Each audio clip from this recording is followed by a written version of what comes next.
Hi, welcome to today's conversation with Brandi. How do you pronounce her last name? I Molitor? know. Molitor. Molitor, yes.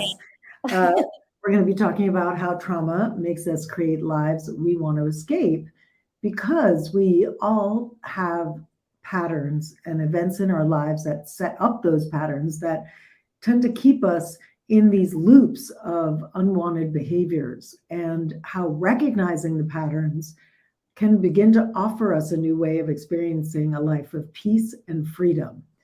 And Brandi is a coach that I met through a speaking event that we both were a part of, and we just resonated immediately with each other and got on our own conversation to connect. And I just knew I really wanted to bring her to y'all for this conversation because I just really love her vibe and also think she has a lot of brilliance to share.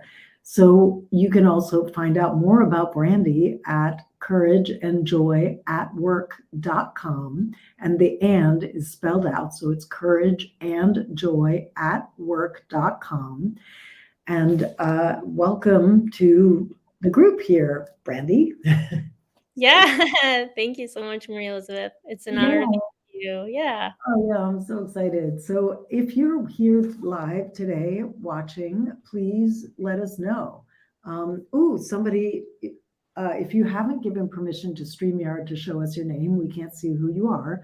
So I see that someone has commented how strangely appropriate in this moment, so needed. I'm so glad this conversation is well timed for you.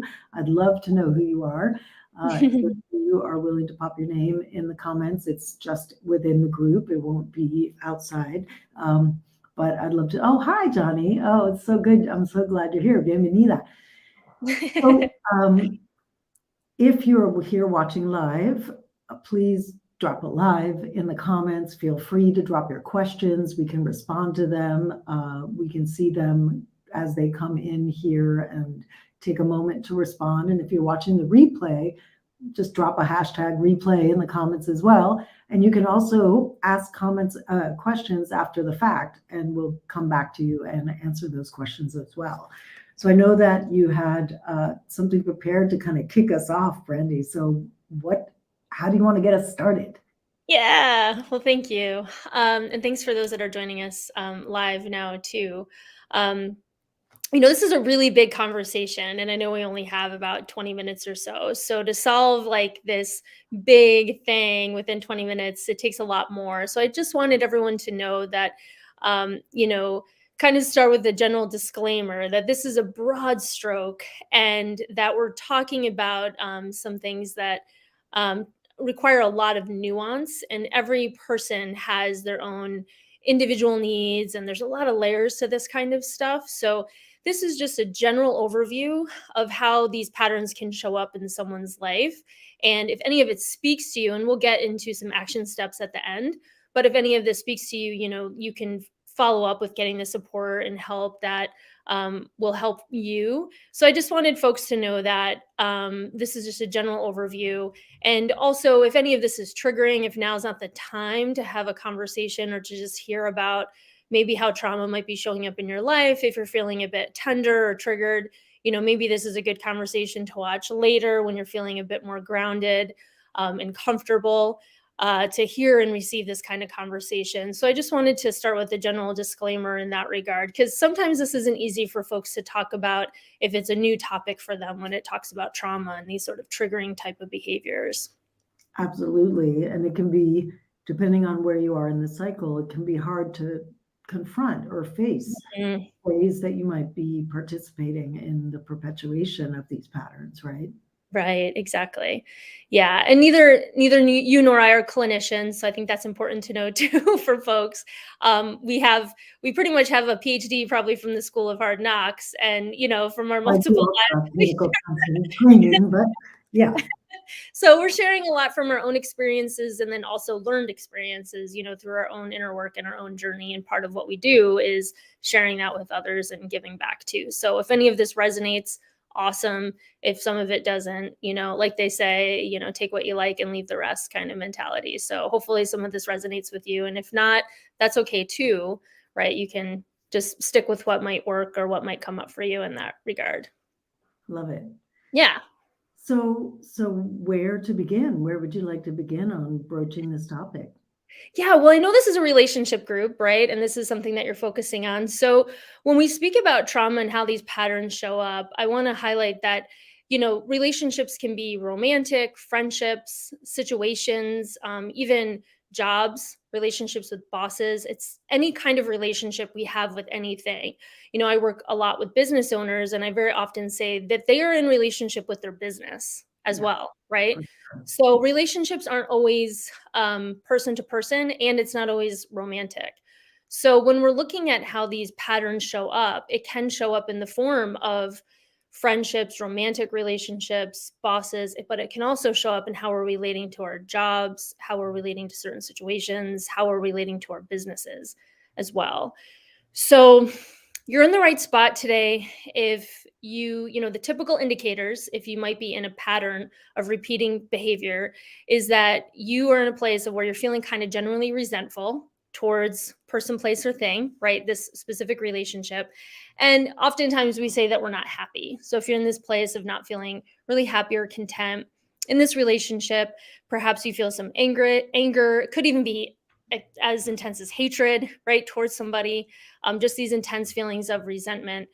And also maybe these feelings of dread, anxiety, just this feeling of wanting to get out, but staying anyways. So it can Yeah. also show up in experiencing feeling trapped and that you can't get out of it, fantasizing, right? That about the good old days and how, what it used to be like, and sort of fantasizing about the idea that someday it's going to change, but nothing seems to be changing. And you feel that you're staying because you're kind of stuck in that fantasy of what you hope that thing can turn out to be. You're also in the right place if you find yourself defending that relationship. So if somebody questions or challenges, like, hey, you don't really seem too happy in that relationship, or hey, you complain about your job a lot. Are you sure it's the right job for you? Or hey, you're in your own business, but you sure seem miserable. And then you find yourself defending that position. Um, and say, or a very common thing is saying things like, well, when it's good, it's really, really good. It's Hmm. just that when it's bad, it's really, really bad, right? So the real polarizing things of the relationship, and you're kind of staying for those really, really good times despite the really, really bad times, right? Hmm. um, or a really big indicator is that you're having physical symptoms, like you're Yeah. showing shifts in your digestion, your menstrual cycle, hair, skin, appetite, autoimmune disorders are kicking up. You're in a state of chronic inflammation. Your body just feels generally achy and you can't really quite put your finger on it, because you're in a chronic state of duress all the time and you're compensating for this relationship that is actually a trauma response relationship, Yeah. right? Yeah. So if any of you are experiencing that, you're in the right place. Yeah. Um, and or if you're also somebody who feels like you're trying not to be too much, right? You're constantly questioning yourself. You're constantly questioning if you're the one that's the problem. You're the one that's too extreme. You're the one that needs to fix or contort you in order to make it work for the other person, place, or thing. And you're seeking out tons and tons of help because you feel like you're the problem. So if Yeah. you're in It's that too. this Hmm. it's hitting home. So it's working home for me exactly my life. So what Yeah. you're saying is definitely hitting home. And it's definitely, I feel like these kinds of patterns that show up, obviously, like we're not always aware that that's what's happening. It's just kind of like you said, I'm the problem, or this is just how it is, or maybe feeling stuck. And so what are the, how, how do you distinguish between this being a trauma response pattern, a trauma response situation that's playing itself out versus you're just unhappy? Yeah. And that's a great question. And I think, a big part of it is recognizing and having a sense of self awareness. So it always comes down first is Yeah. self-awareness. Yeah. And before you're able to sort of tie back, like we talked about in the intro, was, it all stems back to traumatic experiences very often in childhood, because those are our first relationships ever in life, our mom and dad or whoever our caregivers were, Yeah. right? So those were the first relationships. And from there is how we learn how to relate. And then it builds from there. So very often we will duplicate those types of relationships because that is the blueprint. That's the download we get when we're little, is this is how you relate to people.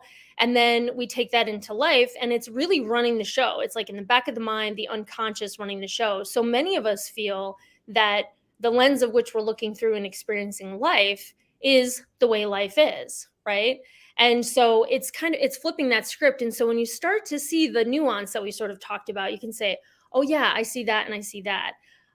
Because we don't recognize it. And many people live in a state of denial. Like the mind is very, very powerful Mm. in protecting us, right? So even though I always say denial is a hell of a drug, like I think it's probably the most intense drug there is, because Yeah. so many people like you and I could probably spot something within someone else, and someone, our mentors spot things within us. And we're like, no, no. I mean, one of my mentors, it took 10 years before I finally was like, oh, I finally get what you said 10 years ago, Mhm. because we were in that state of protection. And very often, something that's very romantic is to be like, oh, they seem so familiar. And Mhm. so I learned, if it feels familiar, I got to run the other way, because what that's meaning is that it's replaying my old family dynamic, right? And Exactly. Like triggering. that's why it feels familiar. Yes, yeah. So the familiarity isn't always a great thing.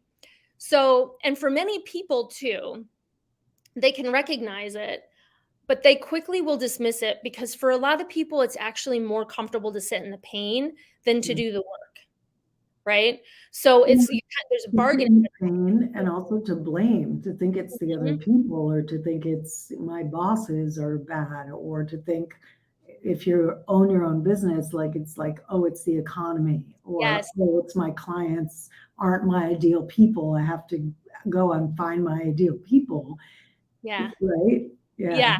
Yeah, yeah, yeah, exactly. Sneaky. It's Yeah, sneaky. yeah. And so fear is the undercurrent of this. So, of course, I want to give us a lot of grace and just a lot of tenderness when we have this conversation, because it's all fear-based, right? We're all Yeah. trying to find a place to feel safe and secure, and not have that feeling of being threatened. So when we recognize that and it's this undercurrent and we're being driven by fear, we can say, okay, let's be easy, let's be tender, and let's find out why we're so afraid.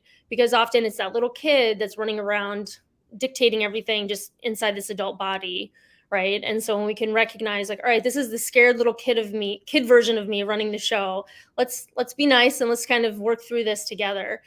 So I think, there's the main trauma responses, right, which are fight, flight, freeze, or fawn, right? The 4 F's. And I'll just go through some of those and how they show up. And, for those that are on, they can see if any of these resonate, and you'll be able to start recognizing, like, oh, there's my pattern. That's what I Mhm. do. And Yeah. then you'll start to recognize how Recognize it's showing up. yourself. If you Yes. recognize yourself in any of these patterns, go ahead and pop that in the comments, because I'm curious, like, do we have a community that's more fight, more flight, more fawn, more freeze, or more fawn, right? So, Yeah. if you're willing to share, I think it's really interesting to see what our patterns tend to be as a community. Right. Yes. Yeah. And so fight activates the nervous system, right? So fight is a trauma response. And what that means is somebody that's tends to be a little more quick tempered. They often need to be right. And if you were somebody that was a victim of abuse growing up, whether it was physical, emotional, mental, this is a common response, right? Because it's this defensiveness, and this emotional charge as a result of having that level of abuse. And so there's this idea that being abused, we've lost power, right? So as adults, right, our response is that we want to have power and control, to create a safe relationship. And it tends to lean on aggression. And the result is that we lose intimacy, and we also lose connection, because we're so Mhm. concerned about controlling the situation in order to feel safe, that we don't feel that sense of connection and intimacy. And you also might, when you get triggered, right, the physical response is your adrenaline spikes, you might get a little sweaty, your heart rate will increase, you might be somebody that likes to argue, you get frustrated really easily, you're irritable, and you just generally want to be right. Hmm. And so that's a really common trauma response. And so if you're somebody that recognizes, why am I every relationship I'm in, they're idiots, they don't get it, and you're just constantly in charge, and the feedback you're getting from the relationships that you're in is like, God, you always need to be right, and everything's an argument, you're always yelling. And if you're somebody that's getting that feedback, chances are that's the cycle you're in of Hmm. perpetuating that trauma response, right, in Hmm. all of your relationships. Same Yep. thing in work environments, right? If you always need to be right. Yes, exactly. Like this comment is so on point. I was trained to fight, taught that my first response should always be fight, defend, protect, to our detriment because the hyperdefensiveness makes it impossible for our family to connect. Yeah. Exactly. It's a Mhm. barrier to intimacy. It's like you're in attack mode and you can't actually receive each other or have space to even process or move through a situation because immediately there's this wall or this attack or defense. Yeah. And when we talk about, why we want to escape our lives or why we feel trapped is because we're stuck in this childlike trauma state, Yes. right? So when we're here in midlife, like we talked about, and all of a sudden we're like, what the hell is going on with my life? This isn't the life I wanted. That's because the little kid in you has just been fighting this whole time, and you haven't been in that expansive, creative state that we need to be to trust ourselves and be able to voice how we really feel. Because when you're in a trauma state, you can't speak to what really matters to you. You're in that place of fighting and defending, Well, right? you're just at that point trying to survive, right? Yeah, It's kind of like a kill or be killed type situation to your brain, and exactly. you're just trying to survive, and it's very like we don't you can't really create from survival. Correct. Yeah, perfect. Yeah, and so the next one is flight, right? And so this is also a nervous system response. And this is one where we want to run away from the perceived threat. So this is somebody that works a lot. So chances are, probably in mine in your community, we might have a lot of flight people, right? Because workaholism is a common thing for flight type people because that's a way to escape is through work, right? Somebody that also likes the rush of adrenaline, someone who's known as being has a lot of perseverance, um, and also somebody that leaves when things get tense. They like to isolate, right? So they're the person in the argument that says, they walk away. I can't deal with this right now. I need time. So they're more of the isolator. And then what it manifests into, though, is anxiety, feelings of panic, the worrier, getting flush, also sweating, obsessive thinking, Hmm. urgency, and then perfectionism is a big one for flight because their belief is that if you get it right, then you are worthy of love, and you're stuck in the perfectionism loop because you're staying busy to avoid the feelings, right? So it's somebody that's trying to perfect the situation and avoid any sort of confrontation, Yeah. right? So Yeah. the flight person is overly concerned about what's happening out here and then isolating, waiting for it to go away, therefore not living their truth, right? Right. And this probably also correlates to the avoidant, like if you're into attachment theory, like this would be similar to the avoidant person who will tend to withdraw or move away from, like when they get triggered, the impulse is to go away and stop Mhm. engaging. And again, it's a survival mechanism. So it's not to feel bad that that's what happens. It's just to see, oh, this is how my nervous system handles it when I get triggered, and it's coming out of a trauma response. And so it's not something to be ashamed about. However, it is something to work with to learn how to have a more steady nervous system that can stay in the game. Mhm. Exactly. And then the next one is freeze, and that also is a nervous system response. That is somebody too who isolates, who's unmotivated, who's afraid of achievement, hides and tries to blend in. And they often experience feelings of depression, feeling stuck, shame, hopelessness. They get really tense, Mm. increased heart rate. They have a hard time making decisions. So those are the types of people that when things are tough, they just completely freeze, and they have a belief that people are dangerous and that solitude is safe, right? So they disassociate, right, from situations. They might be somebody who likes to sleep a lot, likes to watch TV, scrolling, just something to get them outside of themselves. And the last one is fawn, right? Which I I wanted typically, to say a little thing yeah, about the freeze as well.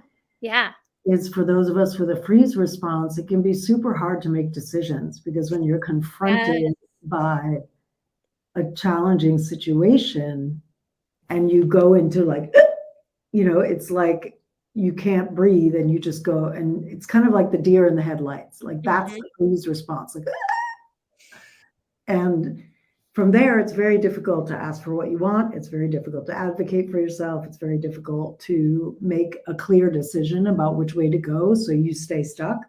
mhm. All of those are forms of it that I've noticed. Yeah. And if you're in a relationship that doesn't foster safe communication, right? So say you're a freezer and you're with somebody who's a fighter, Yeah, right? Because those are typically what happens because the freeze response is often, trauma bonding. That's a whole other I conversation, was right? gonna say that's a whole other conversation. Yeah, but you can get together and then it's like and then you end up stuck in these cycles that we're talking about, right?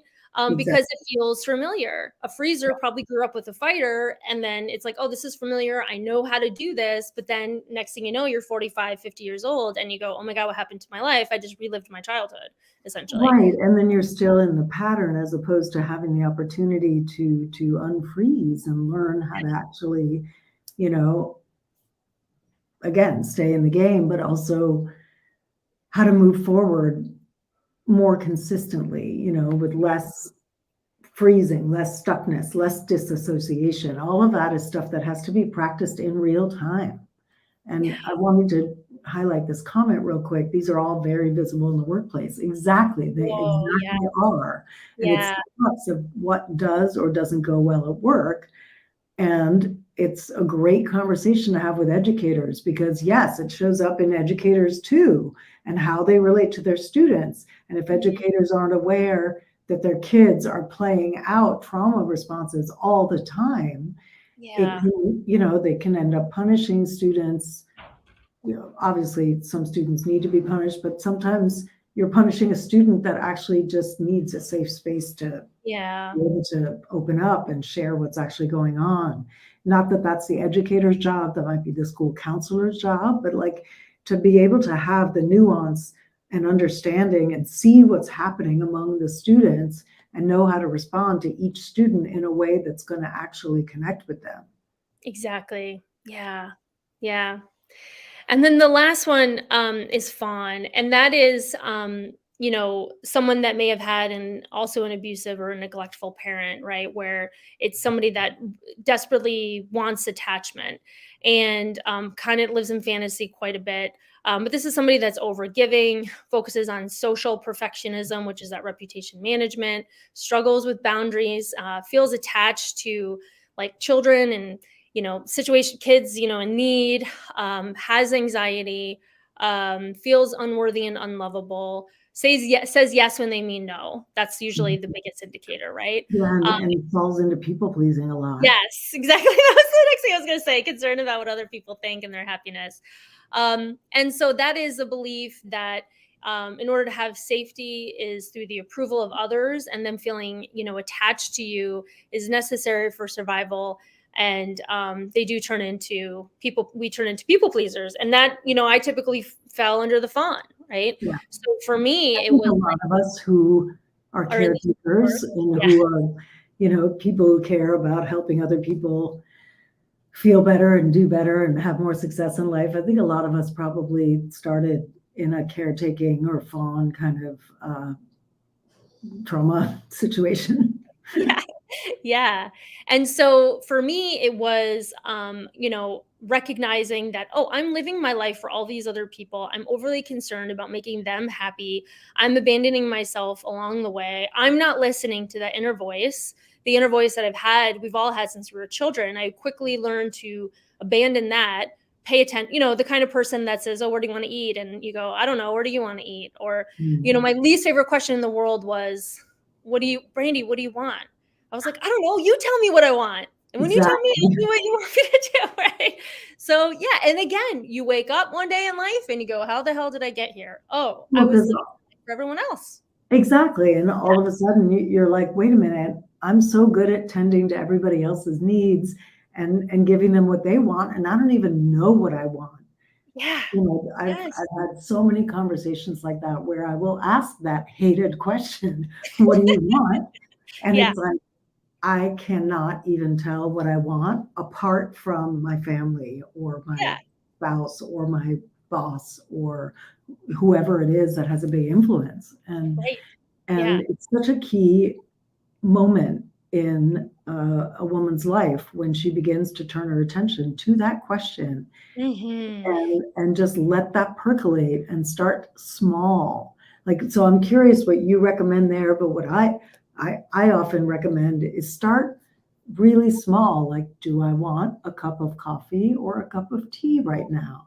Do I Hmm. want a snack or a meal? If I'm having a meal, do I want XYZ or, whatever? And so starting super granular and begin asking for little things like, hey, when you make my tea, would you make it with water that's not quite boiling, but like more like 180 degrees? Because that, is makes a better flavor, whatever it is, right? But just start Hmm. with little requests to start building that muscle. And this is probably more oriented to the fawn person that I'm saying this, but like when you discover that, oh my God, I've built a life that I want to escape and I feel trapped and I want to get out of here, this is one way that I've seen to begin shifting it. And I'm curious how you help people begin to shift this question.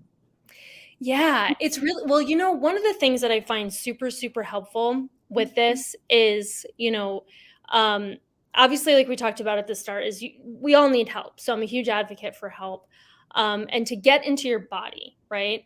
Yeah. So taking that time, doing the somatic work, and whether it's just being present, I do encourage meditation starting early, like even if it's just a couple minutes a day, to just sit in silence and feel the sensations firing throughout your body, feel the mind going crazy, and spinning, spinning, spinning out. I think it's really helpful to feel that because when I first started with meditation and I felt the intensity of my mind, I was like, oh my God, that's running all the time. And I don't even realize it's happening. Like, so to recognize, yeah, man, we have a program running all the time, Yeah. pointing us to do certain things, and we don't even realize it. So there's that.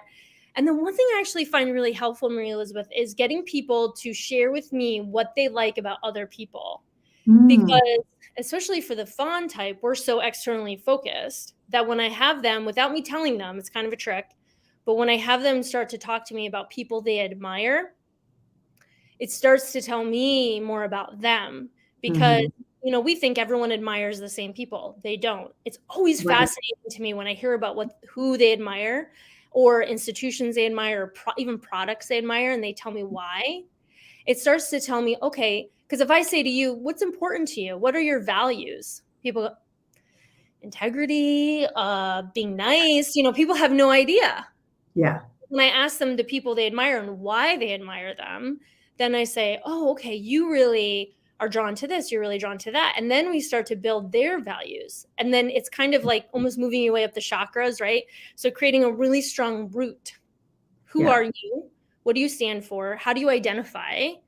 Mhm. Working through that. And then from that, you're able to grow and begin. So I think that's a really cool place too, is the rootedness, because as we start advocating for ourselves, it's kind of like a tree with no roots. If we start advocating for ourselves and somebody goes, I don't like that about, I don't want you to change. I like you being complacent and easy. The tree falls Sure. over. We're not rooted in anything. Right. Right. And That's it a also great. matters in the community, right? Yeah. Because if somebody starts advocating for themselves and standing up for themselves, the community around them typically doesn't like it. Well, because they've benefited from whatever that response. I mean, maybe less so with the fight folks, but in general, even Yeah. sometimes maybe so. I mean, maybe the community has benefited from them being the lightning rod for everything angry. And Right. they've gotten to sit back and not have to confront their own anger because, oh, there she goes again, The being her distraction. angry self, right? So Yeah. with each trauma response, there is a kind of hidden benefit Oh, to the yeah. community in a way that they don't have to confront themselves. So Mhm. then you start showing up more clear and less reactive in your typical ways, it's going to upset the apple cart. Like people are going Yes. to be like, whoa, I can't I can't plug in the usual ways that I plug in and get a reaction. And Mhm. B, I can't sit back and not deal with my shit in the same way either. So it Mhm. is confronting. Um, and sometimes it's supportive, but sometimes it's not. And I think it's important to be prepared for that, like you're saying, that Yeah. not everybody will necessarily jump on board with your new, clear, self-advocating self. Yeah, and I will say, before we wrap up, is what I also notice is the other people in your orbit are very confronted when you start owning your own power, Yeah, because they start to recognize how they haven't been in their power. So when exactly. somebody starts making big decisions in their life and saying, I want to leave this relationship, I want to do this, I want to do that, you might get negative feedback because the other people are saying, well, I've been in this crappy relationship for 40 years. Who are you to be able to leave yours? Right. Right? So Right. you're doing it wrong. You need to stay committed. You need to stay in it. A lot of the boomers, being in your job for life because they were in their job for life. You got to live your life after retirement. You stay, you work hard, and then you retire. And then you have the younger generation going, well, I want to live my life now. And they go, well, you can't do that. That's not right, because they weren't able to do it. Yeah, Right. So it often totally. says more about them than it does you. So you want to be ready for that too. There's a great question here in the Yeah. comments. I'm so glad you're enjoying this conversation. Those of you who are here live, thank you. And so here's a question. So what if you are literally all of the above, wired to do all of them full throttle? And I so get that because Yeah. different responses come out in different situations. Yes. Yeah. And I'm a big fan of learning how to be with your nervous system, like nervous system regulation. And Mhm. regulation doesn't mean control. It means actively doing practices that allow your nervous system to stay more steady and being compassionate with yourself when you do get triggered. I'm curious what you recommend here for this answer. Yeah, because there are a lot of people that are combinations. It's very rarely you're just one. So you might have one that's more your dominant and combinations of Yep. ones. But I think again, it's the awareness. So recognizing when you're triggered. So for me, I sweat. So the Mm, minute I start to sweat and my heart starts to race and I get a little flush, right? I yep. recognize, oh, I have a charge. So I call it charge, an emotional Yep. charge. I'm feeling charged right now, right? And so one of the things I always encourage people to look at is honor your feelings. The thing that kind of makes me itch a little bit is when people say feelings aren't facts. I kind of disagree with that. The feelings might not match the situation, but Yeah. they are giving you information. So you Correct. might feel, oh my God, I feel so threatened, or well, I feel attacked. Maybe in the case you're not being attacked, it's the trauma getting activated. And you can say, ooh, all right, I feel like I'm getting poked right now. What do I need to do for me so that I can not react? Right. So maybe saying to your partner, hey, I just need to take a minute. I'm feeling a little emotional right now. So I just need to take a minute to calm down. And hopefully you're in a situation where they can recognize that. If you're at work and it's not a safe place to say, hey, you're triggering my trauma right now, right? But you can recognize it, bite your tongue, not react in the moment, take a minute. You can collect yourself. And most people think that they can't come back and revisit a conversation. So many times in my past, I Mm, felt triggered. I didn't say what I needed to say. I fawned, right? yeah. Collapsed in the situation. Yep. 2 days later, the charge finally leaves me. I feel like I'm okay to have it. And I go back to the person. I say, hey, I'd like to revisit that conversation we had a few days ago. I wasn't really able to articulate how I was feeling in the moment. Can we revisit that conversation? And Yes. oftentimes people will, but we forget because the Yeah. little kid in us goes, oh, we're in trouble. We didn't do the right thing. Right. We walk away. But yes, we just have to, for me, again, it's recognizing the physical sensations and Yes. recognizing like, okay, this probably isn't a good place for me to speak from Yeah. because I'm triggered right now. Yeah. Yeah. I So think that would that's be the key. I really want to highlight in what you just said, that part of it, because it's the tracking of the physical sensations and that awareness, like, oh, these are the sensations that tend to signal that something's happening.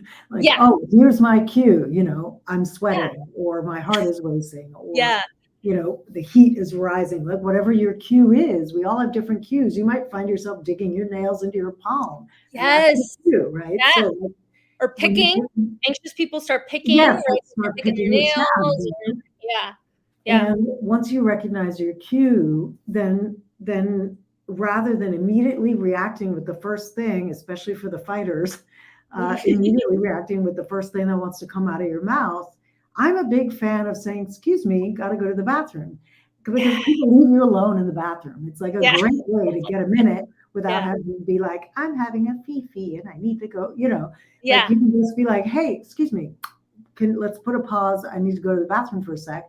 When you go to the bathroom, you're like, what just happened? Like, ask yourself, what's happening? I'm having this physical response right now. Clearly I'm being activated.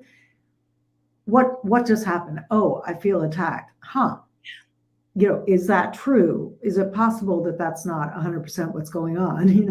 When have mhm, I felt attacked before in a similar situation, right? You can take yourself through a few questions to understand where your reaction is coming from. And all of that is built on learning how to create a gap between the initial physical reaction you're having, the nervous system response that's autonomic, that's out of your control, and then the thing you actually say, because that's the part that's in your control, is what comes out of your mouth, or whether you run, or whether you people please, or whether you freeze, right?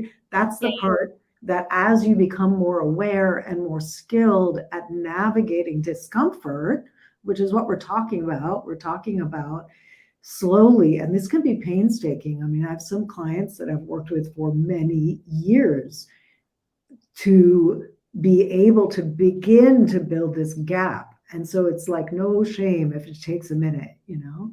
But like, that gap is what begins to allow you to learn how to both tend to yourself and be kind to yourself in your activation, and understand and be compassionate for that little kid inside yeah, who's losing their shit right now.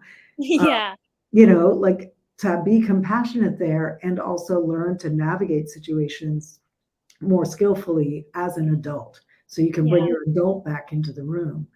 How yeah. does that land with you, Brandi, what I just said? Yeah, yeah, no, I love that, and it's reminding me there's so many somatic tools that um, people can use to help bring them back into the present moment and into their present body.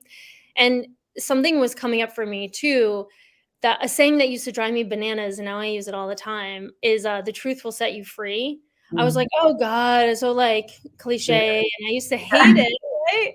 But what I was started to realize was, one, I had to discover what my truth was, and the truth does set me free and the other relationship free, Mm, right? Because mm, even when I work with business owners and they have turnover at their office, mm, very, very, I mean, more often than not, as a business owner, they said something to me a year ago, or maybe when they first hired them, within the first 2 months, that's, I don't know if you're going to work out. But they kept going and they kept going and they kept going and kept going. A year or two later, the team member's like, I'm out of here. I don't like this place. mm, And it's really no surprise. Very often, bosses are saying, yeah, I'm actually not too surprised that they left, because they recognized it early on, but they didn't have the courage to speak, because even as business owners are in their trauma response, right? They're dealing with abandonment issues. They want to squeeze onto their team members and keep them close. And it was when I really had to recognize that I was, instead of being nice, I was actually being dishonest. yes. Was me being nice and not honoring my truth and speaking what was really coming up for me was being dishonest to the other person. I was misleading them, Yeah. right? And that never works out in the end. The truth really does set us free, because Yeah. at the end, it's like, oh, okay, it's okay. I get to live my truth. It could be messy, it could hurt, and there's that period where the trauma has to break, that trauma bond we talked about. It breaks, and then it's, tough and it wants to come back, and we detox from it. And that first like little while is icky and feels really uncomfortable. And then once you get through that, you go, oh, wow, like that's where you go, I should have done that 10 years ago or something like that. We kind of shame ourselves, and then we get support when we realize it was part of the journey. It's all part of the deal. Like, Yeah. it takes as long as it takes to, like, I just, I mean, one of the things I think about a lot too is kind of like, we're not ready till we're ready. Yeah. And, That's true too. and so it's like you can see a thing, but not be ready to see the thing Right. fully, or at Yeah. least see your part in the thing. And again, not from a blaming way, just from a Mhm. factual way. Yeah. When you're locked in your trauma, that's not available. Like, that's just really hard to do. And so there has to be enough space to even be able to recognize, oh, this is my pattern that's playing out here in my life. And I'm the one who actually has to do something about it. Like, that's a reckoning. That's a Uh, moment of reckoning. That's the courage. I mean, that's the courage stuff I talk about. Like all the folks I work with, and that's where the courage came when I was creating my business name, because I really started reflecting, and I was like, man, everyone I'm working with is so freaking courageous because Yeah. they're doing this work. This is not easy. No. To have honest conversations with people and to speak our truth and to stand in that and to make changes and to commit to a life of healing, like the folks here in your community. I mean, that is a radical act of courage to Yeah, me, you absolutely. know? I love Yeah. this comment too here. Being nice is a manipulation to make them see you in a certain way. Exactly. Yeah, Like, that reputation we management. think, yeah, like we think we're doing it for them so that they feel comfortable, but it's like, it's actually not really about that. Not at So all. what would you like to say to wrap up? I've so loved this conversation. We went a little longer than usual, but it's such a juicy topic. I just wanted to Yeah, it's a good keep one. Yeah, going. it's a big one. Yeah, and I would just for everyone that's watching or will watch the replay, as you listen through, just knowing that this is part of the journey, there's no shame. One of the things that breaks my heart is how many people stay in states of isolation and shame cycles and thinking they're the only ones that are going through this, or somehow they're broken, or they were supposed to figure it out, because I'm sure you and I attract a lot of the perfectionist high achievers who want to Totally. really contribute greatly. And it's Yeah. like, shoot, did I miss that, chapter in that book in high school that was supposed to teach me about mastering life? Like, where did I not figure this out, And Because there so wasn't one. exactly. So get in community, stay in touch, build your community of people who are advocating for you, who do the inner work. Because if you get into community of people who are not doing the inner work, it's not going to help you get to where, it's not going to help you leverage yourself to where you want to be. So surround yourself with You're people. gonna trauma bond. You're gonna Yeah. you're Yeah. gonna trauma bond and keep blaming other people for your problems. Yeah. And then finally, it's just recognize this isn't something you solve in a day. Like to me, I say this is my life's work. I work on this every single day.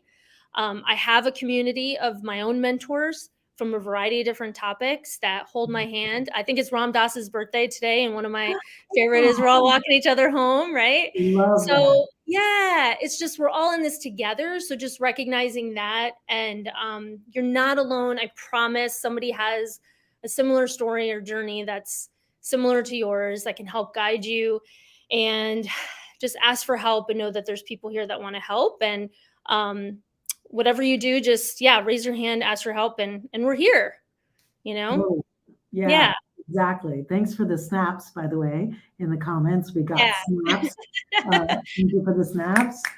That's And yeah, if you have questions or comments or want to continue the conversation, you can just pop into the comment field here of this video. We'll come back and respond later. And thank you so much for watching. If you're here live, thanks for being here and contributing so much to the conversation. And if you're watching the replay, thank you so much for watching the replay. And you can connect with Brandi. Her info is in the description. You can connect with me. We're here, and both of us are all about helping people get free. So yeah. thank you so much for being here today. I Oh my love gosh, talking thank with you. you. I know. I know. I love it too. you so much. It was an honor to be here. I'm so Oh, grateful yeah. for the conversation. Thanks. Yeah. Yay. All right, More soon. See you all soon. Bye. buddy. Thank you.